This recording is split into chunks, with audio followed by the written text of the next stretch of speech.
Iya. Akan bahas langsung saja bersama dengan lewat platform konseling psikologi gitu ya. Sudah terhubung langsung bersama dengan Mbak Karina Negara, psikolog klinis dan juga co-founder dari Calm. Selamat pagi, Mbak Karina. Pagi Oke. semuanya, halo. Ya, terima kasih sudah bergabung bersama kami di Power Breakfast. Mbak Karina, kalau melihat data yang tadi, bagaimana sih sebetulnya Anda melihat tingkat stres masyarakat Indonesia pada saat pandemi, dan katanya tingkat stres di Indonesia pada saat pandemi tertinggi di Asia tadi disampaikan? Nggak kaget ya, mungkin kenapa jadi tertinggi, jangan-jangan karena sebelum pandemi maksudnya, denial kali ya bahwa harusnya sudah mulai merawat kesehatan mental, jadinya pas kena pandemi yang begitu besar tekanannya ya jadinya ekstra stres deh. Wajar, tapi aku nggak kaget. Oke, jadi bisa dikatakan bahwa dari pengamatan awareness ataupun kesadaran masyarakat akan kesehatan begitu ya, menjaga kesehatan ini, apalagi kesehatan mental tuh masih sangat rendah, karena terkadang di Indonesia berbicara soal mental kayaknya langsung yang negatif gitu, padahal sebenarnya kan nggak melulu ke arah jiwa gitu ya. Oke, dan sebetulnya dari pengamatan Anda sendiri, sebetulnya seberapa besar sih awareness dari masyarakat mengenai pentingnya untuk menjaga kesehatan mental, Mbak Karina? Positifnya sih ya selama 3-5 tahun terakhir sudah berkembang ya, semakin meningkat. Tapi kalau nanya aku sebagai advokat kesehatan mental, belum cukup tinggi gitu, belum sampai di titik yang ideal, belum sampai di titik yang aku harapkan gitu sebagai psikolog. Tapi ya udah better deh gitu kali ya dari 10 tahun terakhir misalnya gitu. So we're going up, cuman belum cukup tinggi, jadi masih harus kerjasama nih kita supaya awareness semakin baik. Karena penting sekali ya untuk memperhatikan kesehatan mental, begitu orang menjadi tidak produktif ketika memang secara kondisi mental sedang tidak baik begitu ya. Ntar yang kena segala macam, kerjaan, relationship, anak, kerjaan, sekolah, semuanya kena. Ternyata isunya adalah kesehatan mentalnya kurang dirawat. Oke, bagaimana Anda menanggapi terkait masih agak tabu ya kalau kita berbicara ingin ke psikolog gitu. Iya. Sekarang tuh kayaknya kamu kenapa gitu, kayaknya ada problem yang sangat-sangat signifikan lah yang membuat orang harus menemui psikolog. Kalau misalnya cuma mental-mental biasa dianggap lemah gitu. Gimana Betul. Anda menanggapi hal kayak gitu, fenomena seperti itu di masyarakat? Iya, kasihan mungkin, tapi bukan kasihan yang gimana ya, bahwa berarti orang-orang yang masih berpikir seperti itu belum menganggap kesehatan mental sama pentingnya dengan kesehatan fisik gitu. Karena kalau ke dokter kok nggak malu gitu ya, luka di dengkul sakit ya udah diobatin, tapi luka di hati kok nggak mau diobatin gitu. Jadi bisa dipahami, makanya buat teman-teman atau kita-kita yang udah lebih oke, nggak lagi kena victim tabu gitu ya, sebaiknya kita sharing supaya teman-teman yang lain lebih oke mencoba konseling, mencoba merawat kesehatan mentalnya gitu. Jadi nggak apa-apa kok teman-teman kalau kalian masih ragu, makanya banyak opsi, banyak cara, mendingan cari-cari, tanya-tanya deh gimana caranya merawat kesehatan mental yang nggak bikin malu kalau emang masih malu gitu ya. Oke, Mbak Karina, lalu bagaimana Anda sebetulnya melihat akses masyarakat sendiri terhadap fasilitas konseling psikologi? Apakah sudah baik ataukah sudah dekat gitu sehingga kemudian masyarakat bisa dengan mudah untuk melakukan akses terhadap konseling psikologi ini? Sebelum era digital gitu memang, dan bahkan sebenarnya sampai saat ini kita Indonesia itu memang defisit psikolog gitu ya, psikolog klinis. Kita kekurangan profesional kesehatan mental di Indonesia. Jadi paham sih kalau kerasa aku nggak tahu mau cari di mana. Ini buat yang udah pengen mencari bantuan, kok bingung ya carinya di mana. Tapi sekarang karena sudah ada HP gitu kali ya, semua orang pegang HP udah nggak terlalu mahal. Jadinya sebenarnya akses itu semakin dekat dan semakin mudah sih.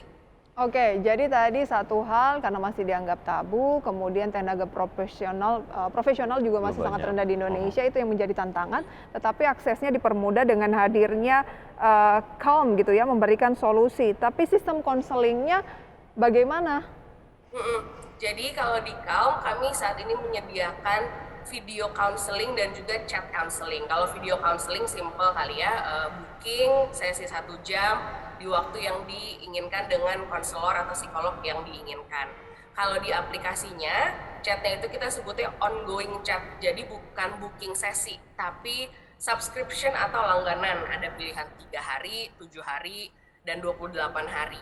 Jadi buat teman-teman yang udah kepengen konseling tapi aduh sibuk nih, aku nggak bisa set 1 jam cuma buat konseling gitu ya, no problem. Beli aja yang subscription, jadi seharian kapan bisa konseling gitu. Nggak harus konselornya balas sekarang, aku harus balas sekarang juga. Bisa oke, nanti sorean pas aku udah kelar kerja baru aku tanggapi.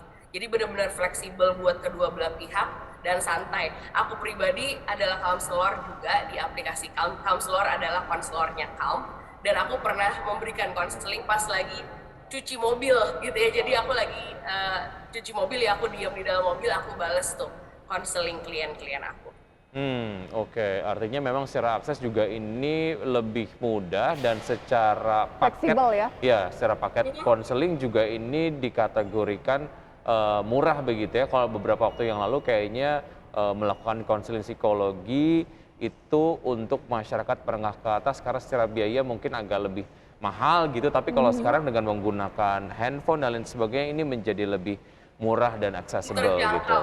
Iya, Oke. iya. Kita lebih tanya dulu terjangkau. Wiki, semurah apa? Karena Iya. menggunakan handphone belum tentu murah Wiki. Terjangkau tadi dibilangnya gitu ya. Berapa range-nya, Mbak Karina? Ya, terjangkau dan kita mesti tahu value kali ya. Mungkin iya ini masyarakat sudah lebih tahu value ke dokter gitu misalnya. Aku rela bayar sekian untuk 1 sesi konsul.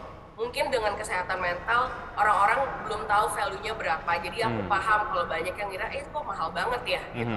Dengan mikir cuma ngobrol gitu kali ya. Padahal powerful sekali loh 1 sesi konseling itu gitu. Jadi value-nya kamu udah patok harganya serendah mungkin, di mana ya kami tetap mau menghargai profesional, tapi buat teman-teman yang ngerasa selama ini masih belum mau bayar gitu kali ya, bisa deh cobain dulu. Jadi yang 3 hari itu biayanya 99.000, Wow. yang 7 hari seminggu gitu ya, itu biayanya nggak nyampe 200.000.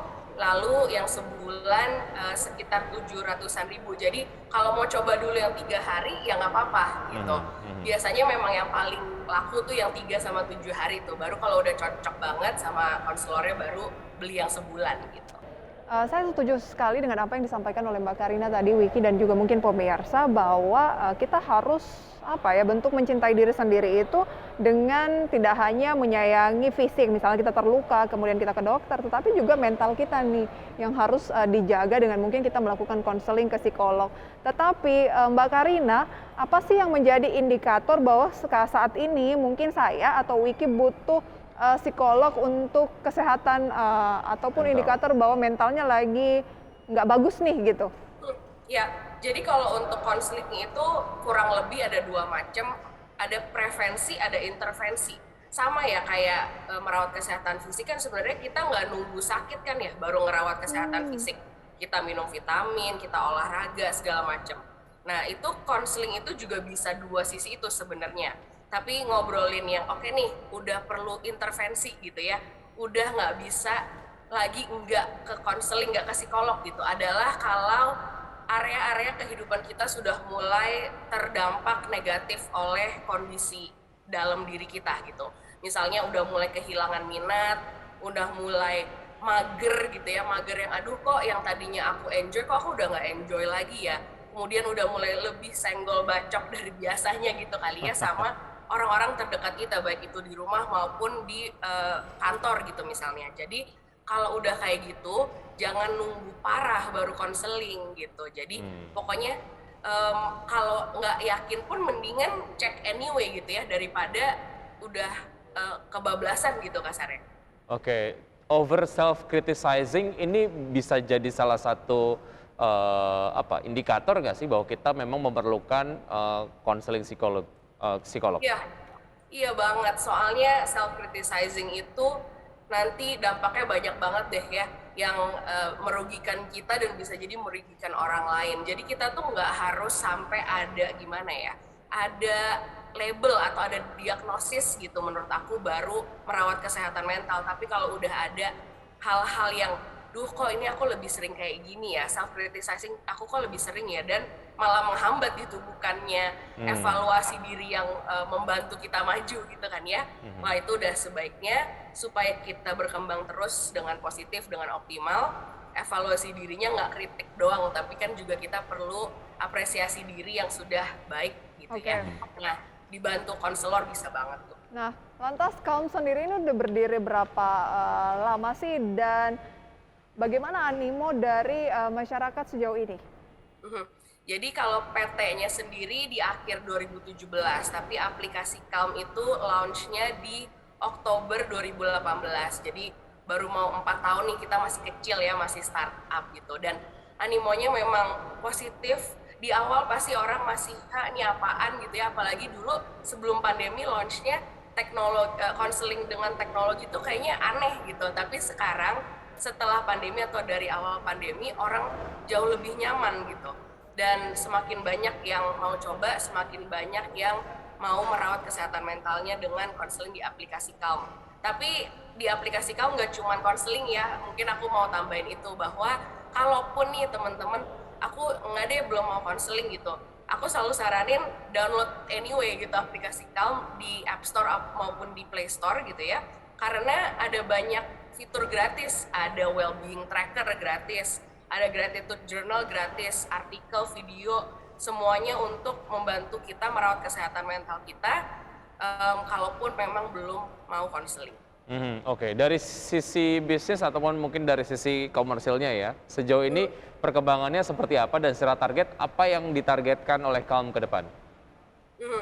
Karena kan ini bisnis kesehatan mental ini masih baru banget gitu, orang-orang masih banyak pertanyaan.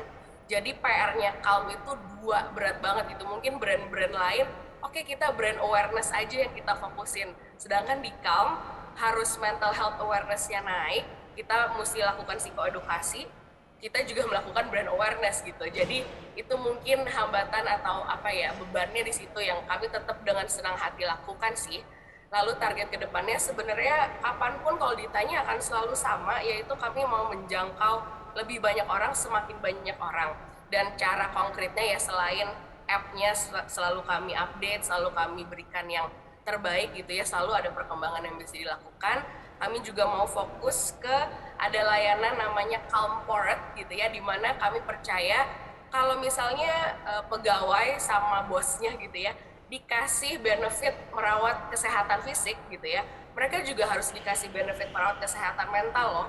Jadi Calm mau menjadi partner itu bagi perusahaan dan institusi manapun di Indonesia yang mau sayang sama pegawainya, bantu mereka merawat kesehatan mentalnya juga dan menguntungkan kantor juga. Harapan-harapan ini tercapai ke depannya, apalagi tadi itu ya bekerja sama dengan kantor, mungkin bersama IDX Channel sesegera mungkin. Boleh banget. Karena kan pemirsa jangan salah, kami bukannya stres, tetapi memang terkadang kita butuh konseling gitu ya, dan nggak cuma konseling yang ada di Calm tadi ya.